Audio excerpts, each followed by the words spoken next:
आलसी छात्र और उसकी सफलता ये कहानी एक ऐसे लड़के की है जो बचपन से ही बहुत आलसी था।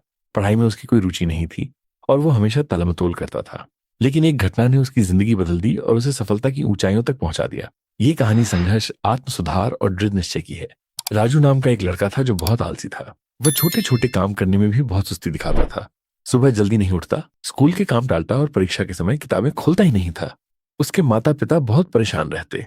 वे उसे समझाते कि अगर वो मेहनत नहीं करेगा तो उसका भविष्य खराब हो जाएगा। लेकिन राजू को उनकी बातों की परवाह नहीं थी।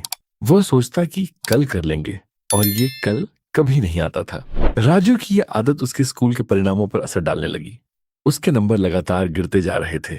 शिक्षक भी उससे परेशान थे क्योंकि वो होमवर्क नहीं करता था और कक्षा में ध्यान नहीं देता था। एक दिन उसकी कक्षा में एक नई लड़की आई, श्रेया। वो पढ़ाई में बहुत अच्छी थी और हर विषय में अव्वल आती थी। सभी शिक्षक उसकी तारीफ करते थे। राजू को ये देखकर जलन होती थी, लेकिन वो मेहनत करने के लिए तैयार नहीं था। धीरे धीरे क्लास के बच्चे राजू का मजाक उड़ाने लगे। वे उसे आलसी राजा कहकर चिढ़ाते थे। उसके कुछ दोस्त भी उससे दूर होने लगे क्योंकि वे उसकी आदतों से परेशान थे। एक दिन परीक्षा के परिणाम आए और राजू सबसे कम नंबर लेकर आया। शिक्षक ने सबके सामने उसे डांटा और कहा, अगर तुम ऐसे ही चलते रहे तो जिंदगी में कुछ नहीं कर पाओगे। ये बात उसके दिल को चुभ गई, लेकिन वो फिर भी बदलने को तैयार नहीं था। जब राजू का रिपोर्ट कार्ड घर पहुंचा तो उसके पिता बहुत नाराज हुए।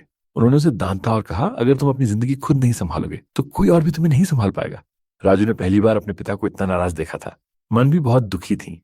राजू का एक दोस्त था, सुरेश। वो भी पहले आलसी था लेकिन अब बहुत मेहनत करता था। एक दिन सुरेश ने राजू से कहा, भाई अगर मेहनत नहीं करोगे तो जिंदगी भर पछताओगे। मैं भी पहले तुम्हारी तरह था, लेकिन अब मैंने खुद को बदल लिया है। राजू को सुरेश की बातों से थोड़ी प्रेरणा मिली, लेकिन वो अभी भी अपनी आदतें बदलने को तैयार नहीं था। फिर आया बोर्ड परीक्षा का समय। राजू ने बिल्कुल भी पढ़ाई नहीं की थी और जैसी परीक्षा हुई वो लगभग हर सवाल के जवाब खाली छोड़ आया। जब रिजल्ट आया तो वो फेल हो गया। अब तक मजाक बनाने वाले बच्चे उसे और ज्यादा चिढ़ाने लगे। घर में भी सब दुखी थे। राजू को ये समझ नहीं आ रहा था कि वो क्या करे। राजू को अब एहसास हुआ कि अगर उसने अपने जीवन में सुधार नहीं किया तो वो पीछे रह जाएगा। उसने खुद से वादा किया कि अब से वो पूरी मेहनत करेगा। वो सुबह जल्दी उठने लगा, पढ़ाई में ध्यान देने लगा और छोटे छोटे लक्ष्यों को पूरा करने लगा। राजू ने अपने आलस्य पर काबू पाने के लिए एक योजना बनाई। हर दिन सिर्फ 15 मिनट पढ़ाई से शुरू किया। धीरे धीरे समय बढ़ाया, मोबाइल और टीवी से दूरी बना ली, खुद को सकारात्मक सोच से भरा। धीरे धीरे उसकी आदतें बदलने लगीं। अब वो एक जिम्मेदार छात्र बन गया था। जब अगली परीक्षा हुई तो राजू ने बहुत अच्छी तैयारी की थी। इस बार उसके नंबर पहले से बेहतर आए। ये देखकर उसके माता पिता बहुत खुश हुए। श्रेया, जो पहले राजू से दूरी बना रही थी, अब उसकी मेहनत देखकर उसकी मदद करने लगी। राजू ने फैसला किया कि वो स्कूल की अंतिम परीक्षा में टॉप करेगा। इसके लिए उसने दिन रात मेहनत शुरू कर दी। सुबह जल्दी उठता, प्लान बनाकर पढ़ाई करता, हर विषय को गहराई से समझने की कोशिश करता। अब उसकी मेहनत का असर दिखने लगा।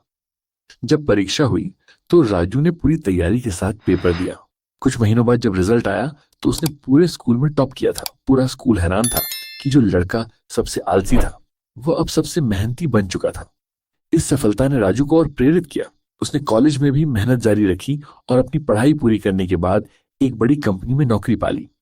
अब वही लोग जो उसका मजाक उड़ाते थे उसकी तारीफ करने लगे। निष्कर्ष, ये कहानी हमें सिखाती है कि आलस्य से कुछ भी हासिल नहीं होता, लेकिन मेहनत से सब कुछ संभव है। अगर कोई भी इंसान अपने आलस्य को छोड़कर मेहनत करे तो वो किसी भी लक्ष्य को पढ़ सकता है। राजू ने यह साबित कर दिया कि संघर्ष के बिना सफलता अधूरी होती है।